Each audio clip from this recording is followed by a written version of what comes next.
ഹമാസിനെ തുളച്ചു നീക്കുമെന്ന് പ്രഖ്യാപിച്ച് യുദ്ധം തുടങ്ങിയ ഇസ്രായേൽ സൈന്യം ഒടുവിൽ നേതാക്കളെക്കുറിച്ച് വിവരം നൽകുന്നവർക്ക് കോടികളുടെ പ്രതിഫലം വാഗ്ദാനം ചെയ്ത് രംഗത്ത് വന്നിരിക്കുന്നു.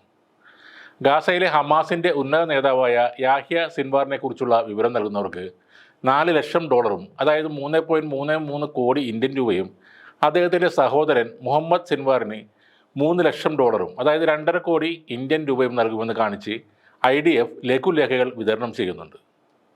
2023 ഡിസംബർ 14 ഹമാസ് നേതാക്കൾ എവിടെയാണ് താമസിക്കുന്നത് എന്നതിനെക്കുറിച്ചുള്ള വിവരം നൽകുന്നവർക്ക് പ്രതിഫലം വാഗ്ദാനം ചെയ്യുന്ന ഈ ലഘുലേഖകൾ കണ്ടെത്തിയത്.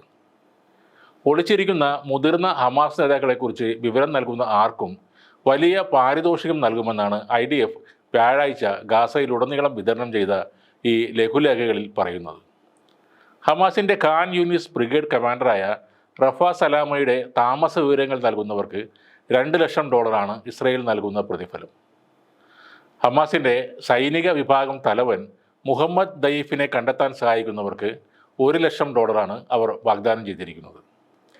ഇതിനു പുറമെ വിവരം നൽകുന്നവരെക്കുറിച്ചുള്ള വിശദാംശങ്ങൾ രഹസ്യമായി സൂക്ഷിക്കുമെന്ന് പറഞ്ഞ് ഒരു ഫോൺ നമ്പറും ഇസ്രയേൽ അതിനൊപ്പം നൽകിയിട്ടുണ്ട്.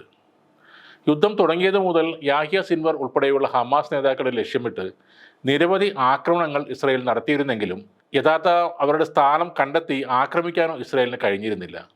യുദ്ധം തുടങ്ങിയപ്പോൾ യാഹ്യ സിൻവർ വടക്കൻ ഗാസയിലെ ഗാസ സിറ്റിയിൽ നിന്ന് തെക്കൻ ഗാസയിലെ ഖാൻ യൂനിസിലേക്ക് പലായനം ചെയ്തതായി ഇസ്രയേലി വൃത്തങ്ങൾ കഴിഞ്ഞ ആഴ്ച പ്രചരിപ്പിച്ചിരുന്നു. ഇതിനിടെ ഹമാസ് ബന്ദികളാക്കുകയും വെടിനിർത്തലിൻ്റെ ഭാഗമായി മോചിപ്പിക്കുകയും ചെയ്യപ്പെട്ടവർ യാഹ്യ സിൻവർ തങ്ങളെ തുരങ്കങ്ങളിൽ സ്ഥിരമായി വന്ന് കണ്ടിരുന്നതായി അവകാശപ്പെട്ടിരുന്നു. ഇതിനിടെയാണ് ഹമാസ് നേതാക്കളെ കണ്ടെത്താനാവാതെയും കരയുദ്ധത്തിൽ വൻ തിരിച്ചടി നേരിടുന്ന ഇസ്രയേൽ സൈന്യം പ്രതിഫലം വാഗ്ദാനം ചെയ്തു തുടങ്ങിയത്. ലോകത്തിലെ 1-ാം നമ്പർ ചാരസംഘടന എന്ന് അവകാശപ്പെടുന്ന മൊസാദിൻ്റെ വീരവാദങ്ങൾ ഇതോടെ ഇല്ലാതാവുകയാണ്.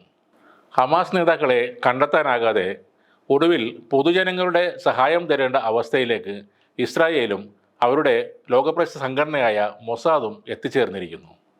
യുദ്ധത്തിൽ തങ്ങൾ പ്രതീക്ഷിച്ച വിജയം ലഭിച്ചില്ല എന്നത് മാത്രമല്ല, വലിയ തിരിച്ചടിയും അവർക്ക് നേരിടേണ്ടി വന്നിരിക്കുകയാണ്.